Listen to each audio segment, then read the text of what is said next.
first colloquium was held in Gqeberha last year.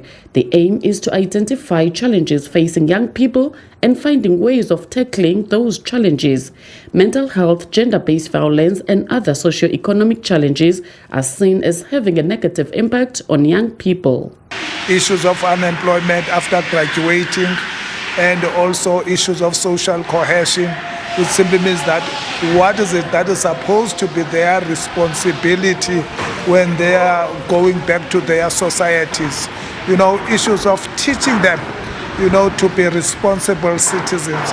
So we brought them together under one roof. They were all coming from different political persuasions, different political ideologies. But it was good because apparently they managed to get, one vision and also one way of addressing issues. Young people believe with the right mindset, they can overcome the difficulties they face. They have also been encouraged to upskill themselves to be able to enter the job market. The aim is to be less dependent on social services. There's the entrepreneurship route for those who want to do that.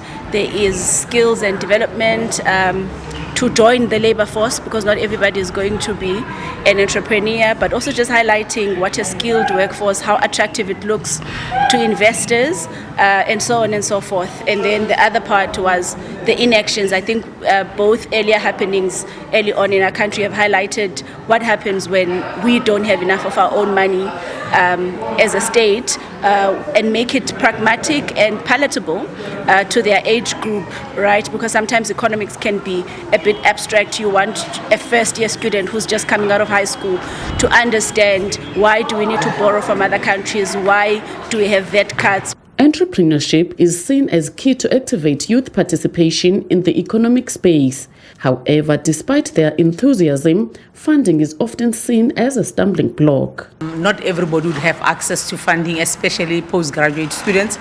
And some of the students would lose funding simply because they don't perform academically. They end up being excluded. The other challenge is not completing their qualifications on time. And those who would complete their qualifications on time, they struggle with unemployment. As you may be aware, the unemployment rate is increasing almost every year, and our students end up struggling. Even though we may try to have, like now we currently have a graduate employability program, we realize that at the end of the day, not everybody would be employed. As a result, we are now looking at entrepreneurship as a vehicle that could actually address our challenge. The challenges that we are faced with is the government who doesn't want to assist young people who want to fund their own businesses in trying to challenge the issue of unemployment in the district. Two, the current sitting government in the OR Tambo is so strict in trying to isolate young people from their own businesses who are putting them in a disadvantage through not funding their businesses, funding their projects and everything across this OR Tambo. The NYDA says it plans to assist the young people to pursue their dreams of becoming business people. Fundiswa Mhlekude, SABC News, Mthatha.